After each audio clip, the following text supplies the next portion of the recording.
উল্টো পাল্টা যদি আমার নামে কোনো কথা শুনেছি একদম গলা টিপে মেরে ফেলবো, বুঝলে? বেটা সব ভাত খাবি, ভাত নষ্ট করবি না, তাড়াতাড়ি বড় হতে হবে তোকে।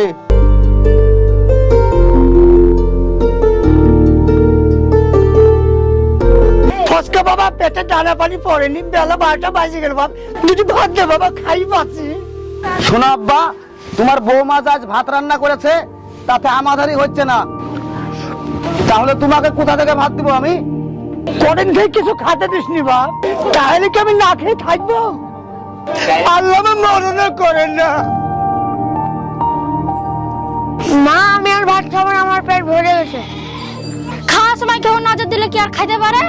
দেখো কেমন ভিখারির মতন চেয়ে চেয়ে দেখছে। ঠিক আছে বাবা, ভাত খাবে না মাছটা খাইলে। আগের জন্মে আল্লাহ কাছে কি পাপ করেছিল আমি তো জানি না, কেন যে আমার কপালে এরকম ছেলে জুটলো। ঠিক আছে বাপ, ভাত দিবিনি, এই শীতের সময় একটা চাদর তো কিনে দিবি।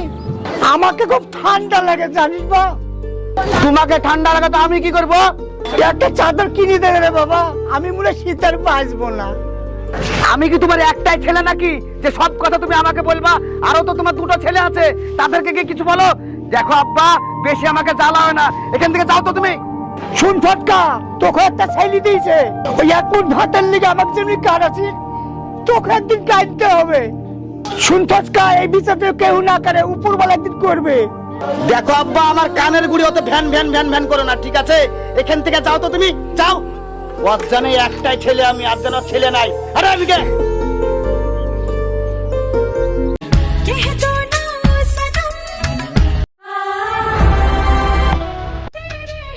বাবা রাখিব,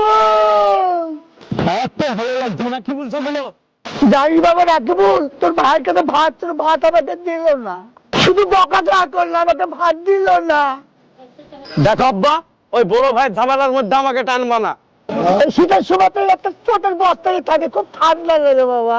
বাবা রাখিব, একটা চাদর কিনে দেবে রে বাবা। তুমি যে আমার কাছে চাদর চাইছো, আমি চাদর কোথায় পাবো? আমি নিজের লেগে একটা সোয়েটার কিনতে পারছি না, আর তোমাকে চাদর কোথায় থেকে কিনে দেবো? পারবো না আমি কিনে দিতে চাদর। এত ঠান্ডা আমি সহ্য করতে পারছি না বাবা, একটা চাদর কিনে দেবে রে বাবা। দূর, সবসময় একই কথা, আর ভাল লাগে না।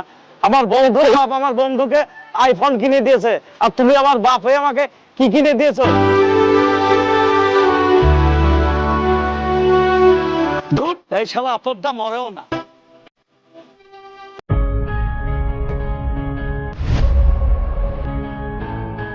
কে বাপ, ওখানে একটা লোক শুয়ে আছে কেন? তাই তো দেখি, চল যাই দেখি, চল।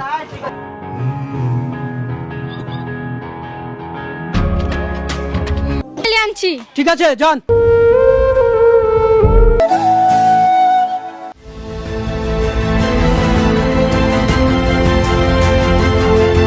কই গো সাইনের আব্বা?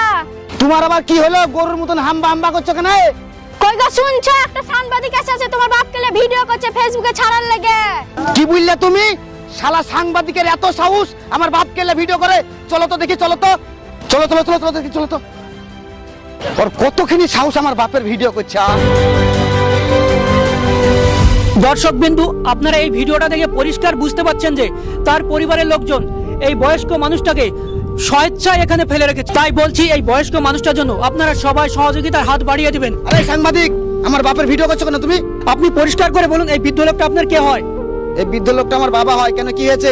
আরে ভাই, এই বৃদ্ধ লোকটা যখন আপনার বাবাই হয়, তাহলে এইভাবে খড়ের উপর ফেলে রেখেছেন কেন? আরে ভাই, আপনি ক্যামেরাটা বন্ধ করুন তো, আমার বাবার ভিডিও আপনি করতে পারেন না। ভাই বন্ধ করুন তো। আমরা সাংবাদিক, আমাদের ভিডিও করার কাজটা আমাদের কাজ আমরা করছি, তো আপনি বাধা দিচ্ছেন কেন? আরে ভাই, আপনি সাংবাদিক হন আর যাই হন, এই ভিডিও করে আপনি আমার বাপের ভিডিও ফেসবুকে ছাড়তে পারবেন না।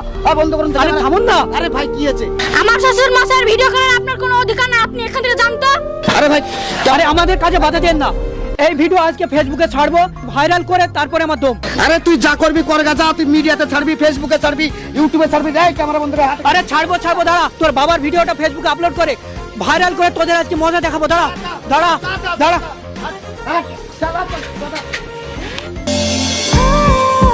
আর শুনো আব্বা, ওইসব সাংবাদিক টাংবাদিক করে কোনো লাভ হবে না, বুঝলে? আর আব্বা, একটা কথা বলে রাখি তোমাকে, উল্টো পাল্টা যদি আমার নামে কোনো কথা শুনেছি একদম গলা টিপে মেরে ফেলবো, বুঝলে? শালা বুড়ো ধাম কুটাকার। আসো। মেজো ভাই, ওই মেজো ভাই, কি হলো, তুই এত চিল্লাছিস কেন? একটা কাণ্ড হয়ে গেছে, দেখো। কি কাণ্ড হয়েছে? আব্বার ভিডিও সেদিন সাংবাদিকে করে নিয়ে গেল না, দেখো ফেসবুকে ছেড়েছে, ভাইরাল হয়ে গেছে। ওই শালা সাংবাদিকের যে কি করব আমি। এই কথা যদি বড় ভাই জানতে পারে তাহলে তুইও বাড়িতে থাকতে পাবি না, আমিও পাবো না। তাহলে এখন কি করা যায় সেটা বলতো। বড় ভাই কাজ করে যত টাকা পাঠিয়েছে তুই তো মাগ ছেলে নিয়ে বসে বসে খেয়েছিস, আর বাপটাকে ওই রাস্তায় ফেলে রেখেছিস। তাই নিয়ে যদি কোনো ঝামেলা হয় আমাকে ডাকবি না, কিন্তু আমি বলে দিচ্ছি। তোর কথা শুনে তো মনে হলো সব টাকা আমি খাইছি। আরে বড় ভাই যা টাকা পাঠাইছে সেই টাকা দিয়ে তুই তো মেয়ের পেছন পেছন ঘুরেছিস, একটা নতুন মোবাইল কিনেছিস, আর এখন সব দোষ আমার না।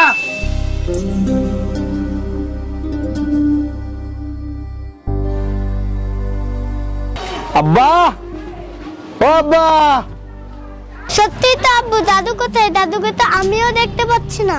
চলো তো বাইরে একটু দেখে আসি। চলো।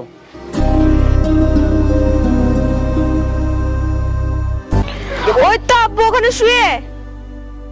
ও মাই গড, আমি কি দেখছি? আমার আব্বা কেন এখানে শুয়ে? আব্বা, ও আব্বা। ওরে বাপ, তুই চলে এসেছিস। জানিস বাপ, আমার শীতে খুব কষ্ট হয়, তোদের দুই ভাইকে একটা চাদরও কিনে দেয়নি। ফচকা, হাই ফচকা, রাকিবুল, হাই রাকিবুল, ওরে সবাই, কোথায় গেলি তোরা? এখানে। এইটা তো বড় ভাইয়ের গলা মনে হচ্ছে। বিদেশ থেকে বড় ভাই আবার কখন বাড়ি আসলো?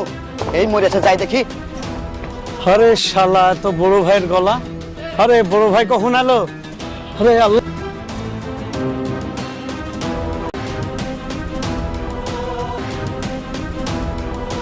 তোরা এসব কি শুরু করেছিস? যেখানে আমি বিদেশ থেকে কষ্ট করে আব্বার জন্য টাকা পাঠাই, আরে আমি এসে কি দেখছি? আমার আব্বা চটের বস্তা খাই দিয়ে শীত কেটেছে, তাই না? জানিস বাবা, ওরা সকল সময় বলে তুই মরতে পারিস না, তাই বলে আমি মরে গেলে ওদের ভালো হয়। বাহ, কত সুন্দর কথা বলেছিস তোরা। তোরা কি সব ভুলে গেছিস?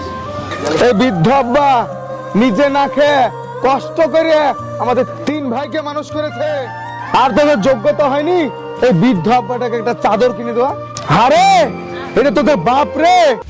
জানিস রে বাবা, আমার এই বুকে খুব ব্যথা। আব্বা তুমি আর কাঁদো না, আমি চলে এসেছি, তুমি আর টেনশন করো না। আব্বা, আজ থেকে তোমার সমস্ত দায়িত্ব আমার। তুমি আমার সাথে চলো, আর রথের ব্যবস্থা আমি পরে করছি। চলো, উঠো।